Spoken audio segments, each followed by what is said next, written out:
talking to you guys, focusing on finals, especially like in college and things like that. And so I just have a few tips that I want to share with you guys, just because I have a lot of friends that are going through a high amount of stress right now, and our finals week starts next week. So some things that I want to kind of talk about are planning ahead. Procrastinating for finals, especially in college, or tests in general in college, are not a good idea, because the classroom atmosphere is completely different, especially if you're in a lecture type class. You probably won't be going to every single class, let's just get that out there, and that's okay, that is totally fine. But with that being said, when it comes to tests and finals, it's good to know if, for example, you're going to be tested on all of the chapters for a cumulative final and you missed a couple of sections because you decided you didn't want to go to class one day, read over those chapters or look at the lecture slides or talk to one of your classmates in that class, because once you know what you don't know in a certain class, it's really hard to figure out what you need to study for and what you really need to focus on. And so getting back to the talking to a classmate thing, it's really important to at least have one person in every single one of your classes that you have the phone number of or the email of or your friends on Facebook with, because like I said earlier, you will not be going to every single one of your classes. And if you decide you don't want to go to a class anymore, it's really good to have that relations with somebody who will tell you, what they talked about in lecture, if there's any extra credit things going on, things like that. And to me, I find that to be very important when getting ready for finals, is to contact that one classmate friend that you have and see, what their issues are, what they're going through, what parts they don't know, and what you don't know, and maybe you guys can help each other. So with that being said, another great thing is to study with somebody. I'm the type of person that I used to struggle with school for the longest time when I was younger, and it didn't click with me until my parents asked me, do you know how to study? When I was asked that, I was like, well, of course I know how to study. I think I know how to study, and then I started to think, do I know what's best for me?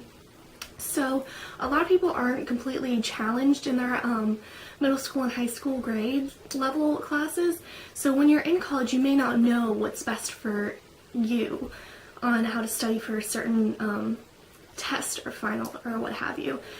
I highly suggest just trying out a whole bunch of different techniques in studying, like doing flashcards, making yourself your own test and seeing if you can do it, or try to explain the material to somebody else. That helps a lot of people. So just trying to figure out, how you study, because everybody studies a different way. Some people are with flashcards, some people can just read it, some people have to write every single word down so they know it.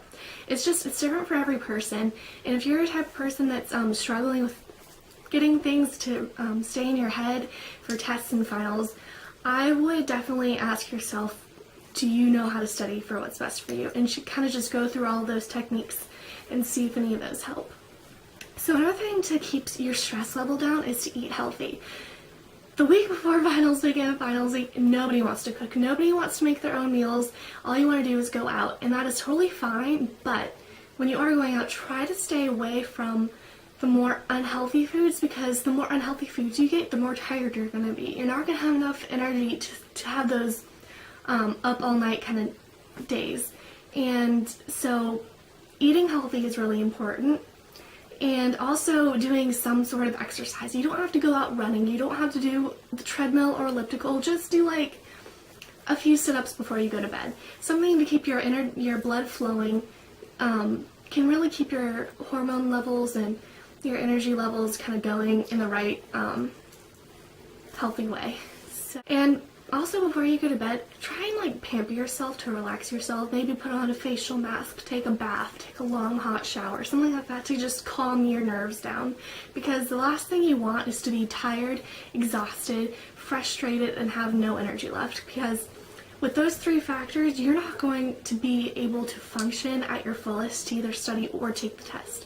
So making sure that you're not stressed, you're well rested, you've eaten healthy, you've been semi-exercising, you haven't been procrastinating and you've been talking to your classmates. Those things are very important, especially from what I've learned. And so hopefully this video has helped you guys. And if you have any other questions, please don't hesitate to ask. Alright, I'll talk to you guys later. Bye!